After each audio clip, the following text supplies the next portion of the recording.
Hello everyone, welcome to my channel. दोस्तों, इस video में हम सिल्वर एमलगम के मैनिपुलेशन में क्या क्या स्टेप्स होते हैं उसको डिस्कस करने वाले हैं।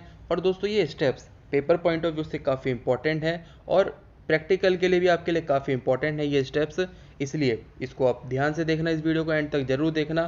तो चलिए वीडियो को स्टार्ट करते हैं। तो right in detail about the manipulation of silver amalgam, stages of manipulation of amalgam alloy. दोस्तों, इसमें जो ये स्टेप्स है जिस सीक्वेंस में है इसी सीक्वेंस में आपको इन्हें याद रखना है। तो पहला स्टेप है selection of material, use alloys that meet ADA specification number 1।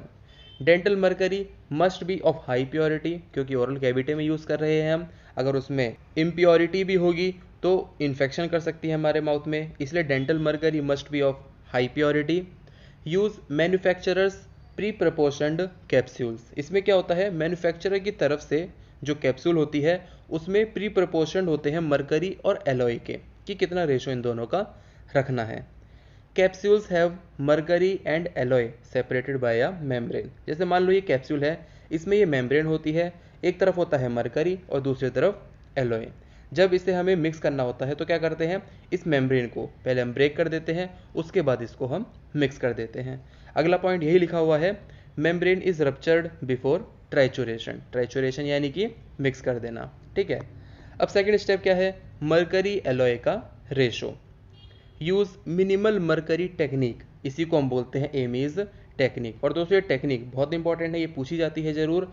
इसकी इतनी सी आपको डेफिनेशन याद रखनी है, यूज़ मिनिमल मरकरी टेक्निक, कि मरकरी का कम से कम इतना कम यूज़ किया जाए ताकि जो इससे बने एमलगम उसकी जो स्ट्रेंथ हो वो मैक्सिमम हो। ऐसा नहीं कि मरकरी को बहुत ही कम यूज़ कर लिया या फिर बहुत ज़्यादा यूज़ कर लिया, एग्जैक्ट उतना यूज़ किया जाए जितने में एमलगम की मैक्सिमम स्ट्रेंथ हो जाए, तो उसी को हम बोलते हैं एमीज टेक्निक।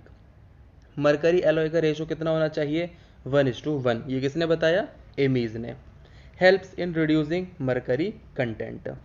इससे क्या हुआ ना कि मरकरी कंटेंट कम हो गया, इससे हमने ज़्यादा यूज़ नहीं करा, क्योंकि अगर ये टेक्निक नहीं होती तो हम मरकरी कितना भी यूज़ कर लेते, पर उससे क्या होता, जो एमलगम मिलता हमको उसकी जो स्ट्रेंथ होती वो इतनी मजबूत नहीं हो पाती। Third step, trituration. अब ट्राइचुरेशन का एम क्या है, to wet all alloy particles with mercury. जो एलॉय के पार्टिकल्स हैं वो मरकरी के साथ वेट हो जाए, यही एम होता है ट्राइचुरेशन का।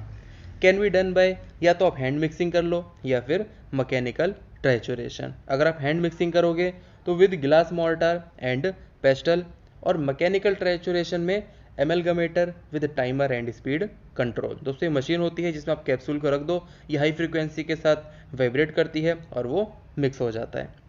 Mechanical trituration give a uniform and quick mix. अब म्यूलिंग, म्यूलिंग क्या होता है, कंटिन्यूएशन है ट्राइचुरेशन का। दोस्तों, ऐसे करके क्लॉथ होता है, ठीक है। अब इसमें क्या होता है, छोटे छोटे छेद होते हैं, इसमें आप मिक्स करने के बाद, एक बार ट्राइचुरेशन करने के बाद इसमें डालो मिक्स को और इसको अच्छे से आप स्क्वीज कर दो, ठीक है। इसका नाम क्या है, स्क्वीज़र। ये क्या करेगा, helps in uniform mixing and consistency. Fifth step, condensation. Place amalgam in cavity. अब स्क्वीज करने के बाद अब वो इतना रेडी हो चुका है कि उसको हम कैविटी में डाल सकते हैं, इसीलिए place amalgam in cavity and apply force using instrument. अब दोस्तों, आप कौन सा इंस्ट्रूमेंट यूज़ कर सकते हो कंडेंसेशन के लिए, कंडेंसर, ठीक है। Helps in adapting to cavity walls, remove excess mercury, increase strength, reduce voids and creep, can be done manually और मैकेनिकली। दोस्तों, जो ये पॉइंट्स हैं ये तीन, ये क्या है, कंडेंसेशन के फ़ायदे, ठीक है। और इसको हम कर सकते हैं मैनुअली या फिर मैकेनिकली भी।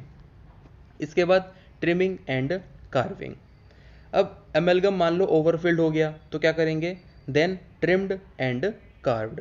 किससे कर सकते हैं हम दोस्तों कार्विंग, अब जैसे अवेलेबल होता है हॉलैंड बैग कार्वर, तो इससे हम इसको कार्व कर सकते हैं। इससे क्या होगा, रिमूव हो जाएगी मरकरी रिच लेयर।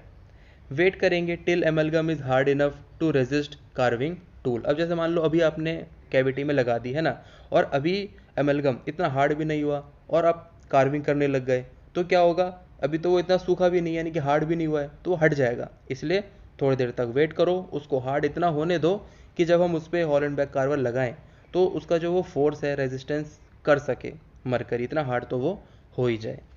यूज़ करना है sharp instrument, carve from tooth surface to amalgam surface. ठीक है, अब बर्निशिंग नेक्स्ट स्टेप है बर्निशिंग। तो ये कब करना है? Done after carving to make surface smooth and shiny. इसके लिए कौन सा इंस्ट्रूमेंट यूज़ करना है? Use ball burnisher with light strokes. Avoid too much pressure. If temperature more than 60 degree Celsius mercury may be released, leads to corrosion and fracture भी हो सकता है। फाइनली स्मूथनिंग कर दो। यूज़ मॉइस्ट कॉटन पैलेट और rubber polishing cup with paste. दोस्तों ये सारे स्टेप्स काफ़ी ज़्यादा आसान है। जब आप एक बार करोगे इसका तो आपको ये अच्छे समझ में आ जाएंगे और शायद अभी तक आपने कर भी लिया होगा इसका मैनिपुलेशन। इसके बाद 8th step that is polishing. और पॉलिशिंग का दोस्तों एम क्या है? टू रिमूव सरफेस स्क्रैचेस और इरेगुलरिटीज़, रिड्यूस कोरोजन। इससे फ़ायदा क्या होगा? रिड्यूस हो जाएगा corrosion and prevent plaque adherence. कोई भी चीज़ जम नहीं पाएगी, है ना, उसके ऊपर ठीक से रह नहीं पाएगी क्योंकि वो प्लेन हो चुका है सरफेस। तो पॉलिश करो आफ्टर 24 आवर्स ऑफ कंडेंसेशन और मोर। इससे ज़्यादा टाइम के बाद भी आप पॉलिश कर सकते हो। Use wet polishing with paste. Avoid dry polishing. अब ड्राई पॉलिशिंग कैसे हो सकती है? जैसे मान लो कोई सूखा कॉटन है ना, अब उससे हम पॉलिशिंग करने लग गए उसकी, तो उससे क्या होगा? Can raise temperature more than 60 degree Celsius. अब 60 डिग्री सेल्सियस अगर ज़्यादा हो गया तो देखो क्या हो जाएगा? मरकरी में बी रिलीज्ड। इससे क्या होगा? Leads to corrosion and fracture, है ना, ये कोरोजन और फ्रैक्चर के चांसेस बढ़ सकते हैं। इसलिए ऐसा लिखा है कि अवॉइड करो ड्राई पॉलिशिंग को। ठीक है दोस्तों, तो आई होप आपको ये वीडियो अच्छी लगी होगी। कमेंट सेक्शन में जरूर बताना ये वीडियो आपको कैसा लगा। मिलता हूँ अगली वीडियो में, तब तक के लिए गुड बाय।